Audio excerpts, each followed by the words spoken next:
Good morning children. आज हम बात करने जा रहे हैं वाक्यांश बोधक शब्द के एक अभ्यास की। वाक्यांश बोधक शब्द वे शब्द जो वाक्य की जगह पर प्रयोग किए जाते हैं। कई सारे शब्दों की जगह पर एक शब्द बोलकर ही आपका अर्थ स्पष्ट हो जाता है। ये शब्द आपकी भाषा को क्या बनाते हैं? सुंदर बनाते हैं। और लिखते समय भी कम शब्दों में आप अपनी बात को बहुत अच्छे से कह पाते हो। जैसे कि आपने कहा कि मेरा मित्र चित्र बनाने का काम जानता है, तो आप बोल सकते हो कि मेरा मित्र चित्रकार है। उसके पिता खेती का काम करने वाले व्यक्ति हैं, उसके पिता किसान हैं। तो कम शब्दों में आप अपनी बात कह पा रहे हो। क्यों? क्योंकि आप वाक्यांश बोधक शब्दों को जानते हो। तो ये शब्द सिखाने का तात्पर्य यह है कि आप अपनी बात को, जरूरी नहीं है कि प्रश्न में पूछा जाए तो ही ये जवाब देने हैं।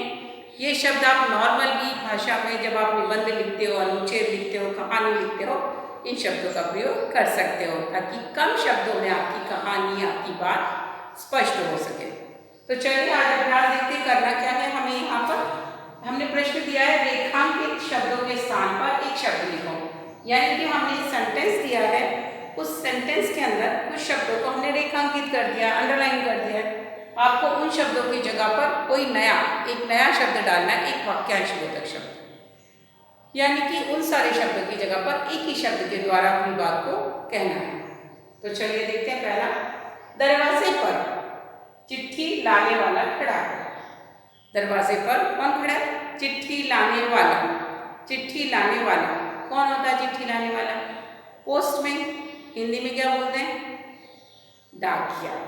तो हम कह सकते हैं दरवाजे पर डाकिया खड़ा है। फिर वहां पर हमको चिट्ठी लाने वाला तीन लिखने की जरूरत नहीं है। सिंपल से वर्ड्स में साधारण हम लिख देंगे, दरवाजे पर डाकिया खड़ा है। तो चलिए लिखते हैं, दरवाजे, हमने लिखा दरवाजे पर कौन खड़ा है? डाकिया। डाकिया खड़ा है। चलिए लिख लिया। अब क्योंकि डाकिया हमने वाक्यांश बोधक शब्द लिखा है रेखांकित शब्दों की जगह पर, तो हम डाकिया को भी रेखांकित कर देते हैं। यानी कि चिट्ठी लाने वाला की जगह पर हमने एक शब्द का प्रयोग किया, वह है डाकिया।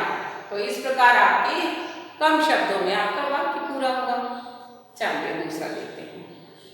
उल्लू रात्रि में विचरण करने वाला प्राणी है।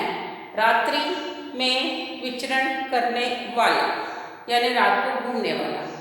तो रात्रि में विचरण करने वाले को क्या कहते हैं? किसी को पता है? चलिए मैं बताती हूँ। रात्रि में विचरण करने वाला यानी निशाचर। तो हम कह सकते हैं उल्लू निशाचर प्राणी है। खत्म। सिंपल सी वर्ड्स में हमने क्या किया, यहाँ लिखोगे उल्लू।